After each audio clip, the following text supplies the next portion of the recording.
bonjour à tout le monde. Donc, je suis Mathieu Terme, architecte associé chez Chartier-Dalix. Et François Perron, cofondateur de ZEFCO, Bureau d'études environnement. Donc, Chartier-Dalix, nous sommes une agence d'architecture parisienne. On fait des projets à peu près de tout ordre, toute échelle. On a vraiment un dénominateur commun en fait qui va être travailler autour du déjà là, du vivant et du commun. Donc, le projet qui va être vous êtes présenté juste après en fait est vraiment un projet qui peut retranscrire en fait ces trois éléments clés. Et pour le coup, ZEFCO, donc on est ce qu'on appelle communément un bureau d'études environnementales, composé de 25 personnes. La spécificité qu'on a, c'est qu'on travaille à toutes les échelles de la fabrique de la ville, donc depuis le conseil au territoire, aux collectivités, jusqu'à l'ingénierie bâtiment. Et cette vision-là, elle nous permet aussi parfois de sortir un petit peu du cadre simplement bâtimentaire et d'avoir un autre regard sur les projets. Et donc on parle de retour d'expérience. Alors quand on nous a demandé de présenter ce projet-là, on n'était pas forcément hyper à l'aise parce qu'en fait c'est un projet qu'on a gagné avec Mathieu en mars-avril 2021 et pour l'instant il est en stand-by. Donc ce qu'on vous propose, c'est mais l'Energy Meeting a eu la qualité en tous les cas de refaire démarrer le projet parce qu'on a appris au début de semaine qu'il redémarrait. Donc c'est plutôt une bonne chose. Mais donc on va vous présenter le projet à l'état du concours. Il s'est passé quand même pas mal de choses dans les 18 mois qui viennent de passer. Et donc forcément il y aura peut-être des ajustements et tout ce qu'on vous dit là ne sera pas forcément à la fin. Mais en tous les cas, voilà, en l'état il est ici. Donc le projet de la ferme urbaine, le programme, donc c'est dans la ZAC des Girondins. Donc on est dans le cœur de Lyon, et donc c'est un vrai projet démonstrateur sur la thématique de habiter la ferme urbaine. Donc on va avoir une programmation qui est assez mixte, qui est faite de logements sociaux, donc de locatif social, d'accession sociale, et une programmation de ferme urbaine sur le toit du bâtiment. Donc c'est vraiment un projet sur lequel nous on a attaqué à partir de cette programmation-là. On a voulu en fait créer un îlot ouvert. Donc on a travaillé, je vais peut-être vous passer cette image plutôt. Donc c'est un projet en fait qui est vraiment une articulation, une rotule. Donc il va y avoir 3 cœurs de bâtiment qui sont ouverts et raccordés en fait par des failles.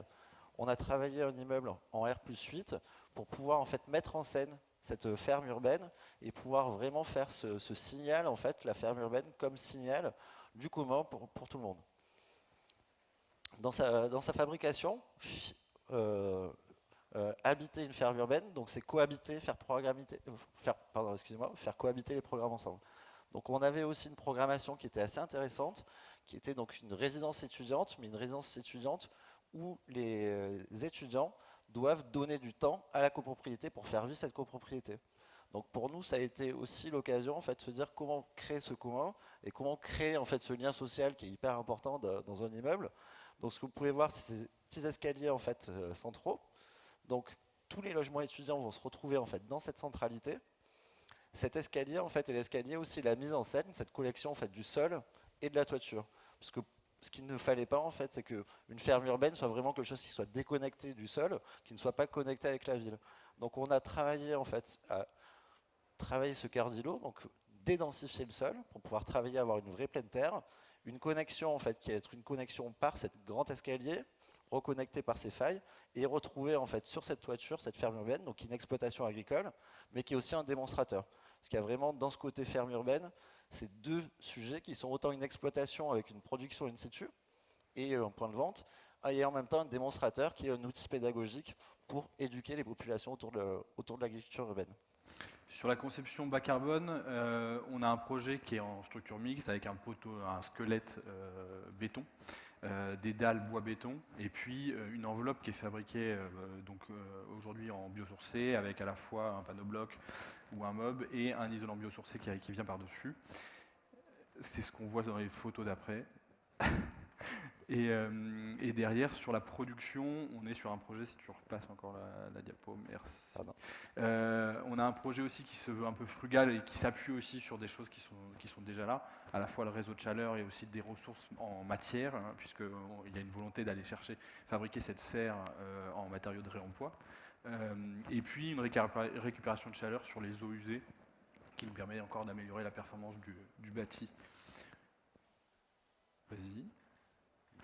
On a par ailleurs dans l'enveloppe aussi intégré des éléments et dans la spatialité du projet intégré des éléments. On a des logements qui sont traversants, qui disposent tous d'espaces extérieurs avec des protections solaires qui viennent travailler un petit peu cette performance. Mais la volonté c'est de passer assez vite en tout cas dans le discours sur cette performance, parce qu'en fait, ce qui va nous intéresser dans ce projet-là, c'est plutôt, en fait, on a quand même 1000 mètres de ferme urbaine, 1000 mètres carrés de ferme urbaine en toiture, en plein centre-ville. Et donc, ce qui va nous intéresser, c'est comment on... Vas-y encore. Voilà. C'est comment on dépasse l'échelle du bâtiment avec cette opportunité-là et cette programmation-là. C'est-à-dire qu'aujourd'hui, on s'intéresse beaucoup à la question de l'énergie et de la matière, mais si on regarde ce que ça donne dans une empreinte carbone d'un citoyen, en fait, on travaille sur une zone qui est très faible, et donc en fait, les effets de levier ne sont pas forcément là. Et donc, bien sûr, il faut bien faire sur ces leviers énergie et matière.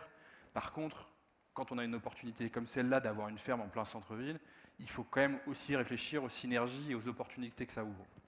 Et pour nous, elles sont de 3 types. Et c'est comme ça qu'on les a dénommées dans la réflexion. C'est une interaction fonctionnelle, d'abord. Donc, comment en fait les programmations vont se répondre et comment on va pouvoir profiter de synergies entre ces programmations. Une interaction d'usage, c'est-à-dire comment en fait la présence de la ferme va modifier les usages des résidents et des riverains. Et enfin une interaction sensible qui est celle de la sensation, de la présence de la végétation, de la nature, de l'agriculture autour de soi et qu'est-ce que ça peut générer. Et donc sur cette première interaction fonctionnelle, on vous a listé celles que nous, on a voulu mettre en place dans le projet. Donc on parle de récupération de chaleur sur les eaux de douche, de compost, de valorisation des eaux usées des eaux usées d'eau de pluie pour l'arrosage, et aussi la valorisation de l'urine. On va se permettre de faire un petit zoom sur celle-là parce qu'elle est peut-être moins commune que les autres. Pour le coup, ce qu'il faut comprendre, pourquoi on s'intéresse à la récupération des urines, c'est qu'aujourd'hui, la production d'engrais azotés, c'est 2% de la consommation énergétique mondiale. Et désolé, je n'avais pas la statistique pour la région Rhône-Alpes, donc j'utilise la statistique d'Île-de-France. Mais l'azote qui est contenu dans les eaux usées en Île-de-France, c'est 150% des besoins en engrais des besoins agricoles en Île-de-France. Donc il y a une vraie ressource, un vrai potentiel de récupération de ressources, et aujourd'hui ce chaînage qui n'est pas du tout fait, c'est-à-dire qu'on parle beaucoup de comment la nature peut rendre des services à la ville, on ne parle jamais de comment la ville peut rendre des services à la nature, et je pense que c'est important de faire ce chaînage-là aussi. Et donc c'est ce qu'on a voulu faire sur ce projet, avec toujours l'opportunité de la ferme. Et en plus, l'intérêt de l'urine, c'est que c'est un très bon engrais, avec un impact qui est relatif, qui est largement plus faible, à la fois sur la consommation d'énergie, sur le changement climatique, sur l'eutrophisation, etc., que des engrais traditionnels. Et en même temps, une performance en tant qu'engrais, c'est la deuxième slide qu'on voit, enfin l'efficacité fertilisante, qui est très proche de celle d'un engrais traditionnel.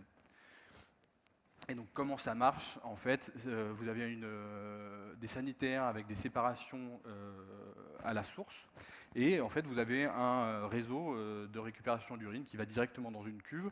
Et on prend un exemple sur lequel on travaille avec Mathieu justement, qui est l'exemple de Pinard.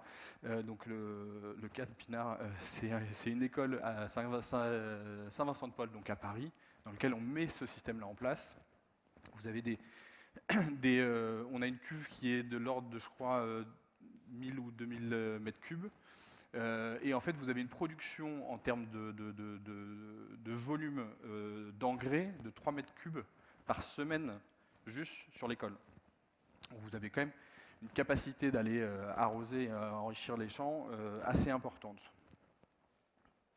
Donc après, les autres valeurs sont les interactions plutôt d'usage, donc ce que nous on appelle les services écosystémiques, ce que la nature va pouvoir amener dans les liens d'usage. Donc vous voyez ce bâtiment donc avec cette grande toiture, qui est vraiment une toiture de plein pied pour avoir une vraie bonne exploitation dessus. Donc on va avoir sur cette toiture, en fait, on va avoir un espace hybride, c'est-à-dire qu'on va avoir un cheminement aussi pour les habitants. Donc les habitants de l'immeuble vont pouvoir venir se balader, ne pas gêner le travail des exploitants agricoles, mais créer du lien dessus. On va avoir en rez-de-chaussée, donc on a un système de monte-charge qui permet d'avoir un point de vente direct, donc vraiment un lien, plutôt une ouverture sur le quartier. Et on a ces fameux escaliers qui permettent aussi de permettre des lieux de rencontre sur toute l'ascension en fait, du bâtiment et de mettre en valeur cette ascension.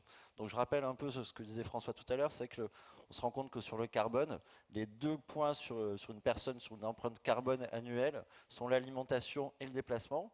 Donc le fait de pouvoir avoir un point de production et un point de vente agricole va permettre peut-être pas de limiter, mais en tout cas ne va pas augmenter en fait le poids carbone d'une personne. Donc c'est ce que je vous expliquais tout à l'heure, on voit ce point de vente. Un rez-de-chaussée, en fait, c'est vraiment uniquement un point de production et de revente in situ. Donc ça, c'est quelque chose qu'on teste en fait sur un projet qui est en cours, qui va être livré bientôt, donc qui est un hôtel logistique, Zac des Ardoines à Vitry-sur-Seine. Donc là, c'est un bâtiment un peu hybride qui est en fait une centrale de messagerie. Donc c'est un point de colis UPS sur le rez-de-chaussée, des locaux d'activité qui se retrouvent sur le premier étage, et on a 1 hectare d'espace de production agricole sur les toitures, sur toutes les toitures du bâtiment. C'est dans une ZAC en fait qui va être 100% d'habitation, et donc du coup on va pouvoir nourrir une partie du quartier sur une production qui va être faite in situ. Et après on a les interactions qui sont plutôt les interactions sensibles, donc qui sont dans ces services écosystémiques aussi, donc l'effet en fait d'îlot de fraîcheur qui est fait par l'apport de la végétalisation. Donc on va avoir par le cœur d'îlot avec ce grand jardin de pleine terre qui a été produit, et aussi l'apport sur la toiture. On a les ambiances, qui sont des ambiances acoustiques, qui sont des ambiances aussi d'odeur de ces fruits et légumes. On a des vergers qui sont plantés aussi au rez-de-chaussée. Donc on va pouvoir avoir aussi comme ça une sensibilité qui va être apportée. Et sur cette toiture, donc dans cette grande serre, on a établi aussi un espace commun. C'est-à-dire que cette toiture, pour nous, doit être aussi un lieu d'accueil. C'est-à-dire donc ça va être un ERP, un établissement qui reçoit du public. Et donc du coup, ce toit va être le lieu en fait de toutes les pédagogies. Donc on va pouvoir en fait des groupes d'enfants, des entreprises en fait viennent se former et apprendre ce que c'est que l'agriculture urbaine. On est sur des cycles en fait qui sont faits plutôt en permaculture, donc on va mélanger des espèces, on va limiter les consommations d'eau à l'intérieur de ce bâtiment. Et c'est un outil pédagogique qui va rayonner sur tout le territoire du Grand Lyon. Donc on a des ateliers de formation qui vont être donnés. Donc toute cette toiture est vraiment un lieu hybride, vraiment entre production, accueil du public et donc outils pédagogiques. Et ça, c'est quelque chose qu'on a fait en fait sur une école, donc qui s'appelle l'école de la biodiversité à Boulogne, où toute la thématique était donc de pouvoir faire un refuge pour la biodiversité sur sa façade et d'avoir en fait un paysage sur une toiture qui soit l'outil pédagogique pour les enfants. Donc ça, c'est une photo en fait du toit de cette école où les enfants viennent, découvrent en fait tous les milieux, puisqu'on a en fait un chaînage en fait de tous les territoires qu'on peut retrouver dans les paysages, c'est-à-dire d'une prairie jusqu'à une forêt.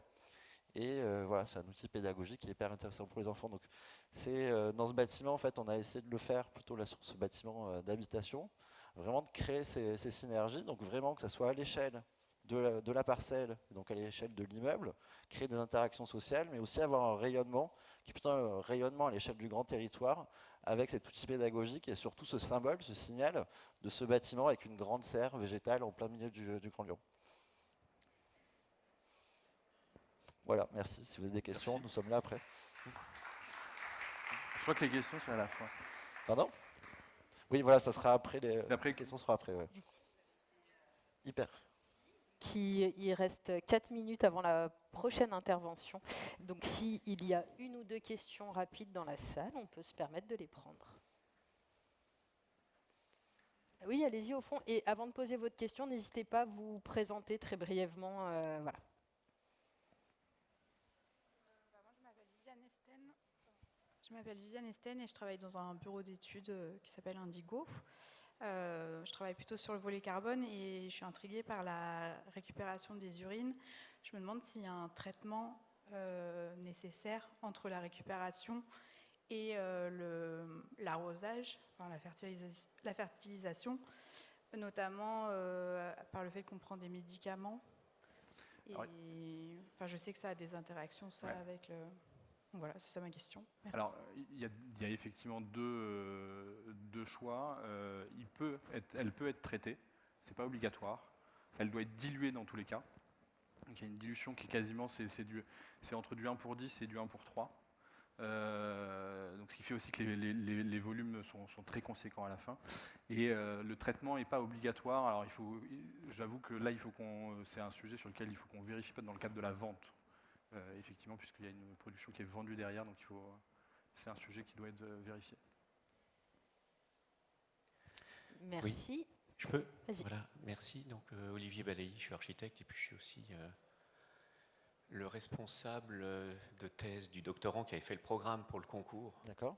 Et donc, je pense que c'était important de signaler, dans le cadre de en complément de votre présentation, qu'en fait, il y a des écoles d'architecture qui construisent des sujets aujourd'hui qui concernent la ville de demain, l'habitat du futur. On a fait une chaire qui s'appelle l'habitat du futur sur l'habitat économique et éco-responsable, qui propose en fait des sujets de ce type-là.